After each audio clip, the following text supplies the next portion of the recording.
नमस्कार मेरे प्यारे साथियों, मैं डीपी आज एक नए वीडियो के साथ आप लोगों के सामने हूँ।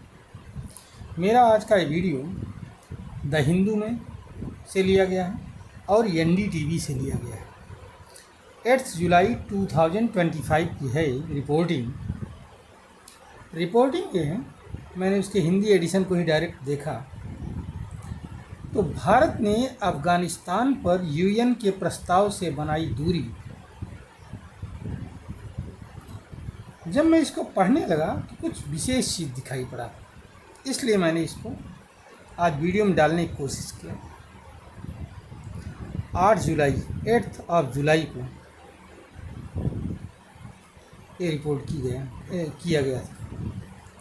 प्रस्ताव है क्या, ज़रा सा इसको देखते हैं। यूएनओ में अफ़गानिस्तान पर एक प्रस्ताव जर्मनी लाया। जर्मनी कौन? यूरोपियन यूनियन या यूरोप की तरफ से आया है प्रस्ताव बहुत सिंपल सा था। अफ़गानिस्तान में मानवाधिकार की रक्षा की बात है, महिलाओं अल्पसंख्यकों की दयनीय स्थिति पर चिंता है इसमें, और एक समावेशी लोकतांत्रिक व्यवस्था की बहाली, इतना ही बात है इसमें। 2-3 पॉइंट्स को लेकर के पूरा प्रस्ताव बनाया गया था। अब वैसे तो देखने में ये बहुत सामान्य है, कोई इसमें ऐसा गड़बड़ नहीं दिखाई पड़ रहा है कुछ भाई। लोकतंत्र की बात चल रही है, महिलाओं की बात चल रही है, हाँ, अल्पसंख्यकों की बात चल रही है, तो क्या गड़बड़ क्या है? कुछ नहीं। जो भी व्यक्ति देखेगा वो सब क्या, कुछ नहीं है इसमें। और पूरा वेस्ट जो है अमेरिका सहित इस प्रस्ताव के समर्थन में खड़ा था, और सब उम्मीद कर रहे थे कि भारत भी इसका समर्थन करेगा, लेकिन भारत वोटिंग के टाइम पर गायब हो गया, एब्सेंट हो गया, एब्सटेन कर गया। क्या मामला है भाई? अर्थात न तो पक्ष की बात कर रहा है भारत और न ही विपक्ष की बात कर रहा है इसमें, तटस्थ। मामला क्या?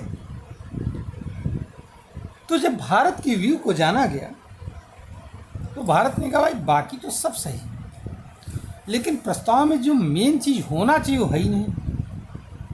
कहा क्या नहीं होना चाहिए, क्या होना चाहिए क्या नहीं है। कहा जो सभी इन सब स्थितियों का कारक है उसके विषय में आप बात नहीं कर रहे हैं, अर्थात आतंकवाद। इस बात का प्रस्ताव में कोई जिक्र ही नहीं। तालिबान का उदय क्यों हुआ, तालिबान की ये स्थिति क्यों आई अफ़गानिस्तान में? आतंकवाद। इसके लिए सीधे सीधे लश्कर ए तोयबा, जैसे मोहम्मद, इन जैसे संगठनों ने, जिन्होंने तालिबान को पैदा किया और फिर अफ़गानिस्तान पहुंचा, तो जड़ में भी तो प्रहार करो। जड़ में प्रहार करने वाला कोई नहीं।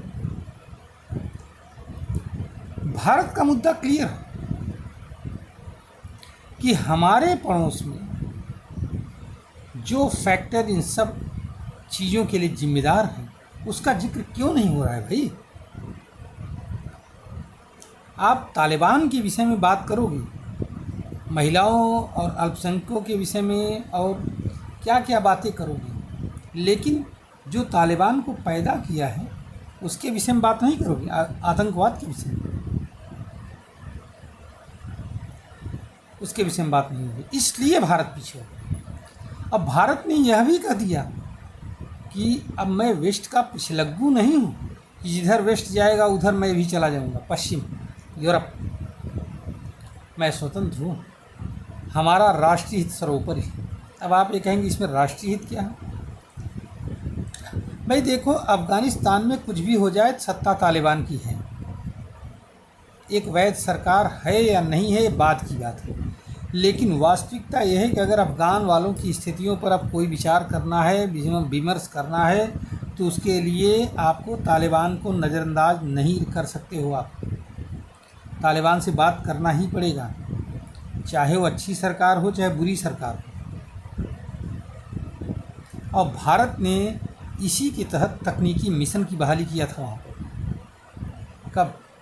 करीब मान लीजिए 3-4 साल पहले, 2022-2021 में हुआ है काम। और भारत ने एक चाल बहुत बड़ी खेली, इससे चाइना और पाकिस्तान भी पगलाए हैं। अफ़गानिस्तान में जो मिनरल है, भारत उस पर अपना भी खनन का वो चाहता है, खनन कराना चाहता है। बदले में वहाँ इंफ्रास्ट्रक्चर का डेवलपमेंट करेंगे, हॉस्पिटल्स का डेवलपमेंट करेंगे।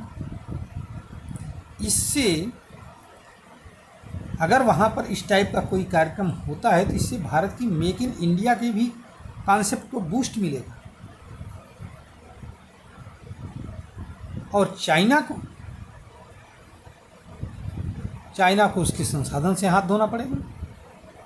अगर तालिबान भारत के साथ रहता है तो CPEC पाकिस्तान को भी खतरा है।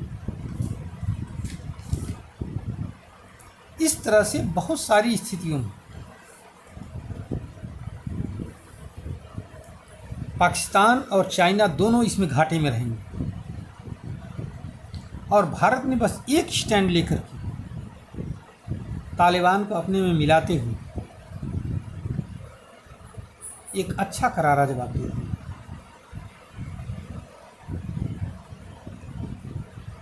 साथियों, इस पर आपकी क्या राय है?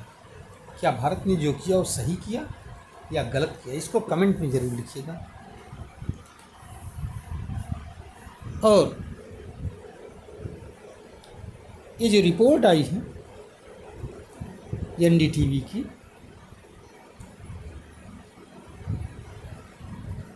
इसको आप देखिएगा तो आपकी समझ में आएंगी ये चीज़ें। चलिए, मैं अपना वीडियो यहीं पर समाप्त करता हूँ और उम्मीद करता हूँ कि भारत और भारत का जो शासन तंत्र है वो जो निर्णय लेगा वो देश के हित में होगा। धन्यवाद, नमस्कार, जय हिंद, जय भारत, वंदे मातरम।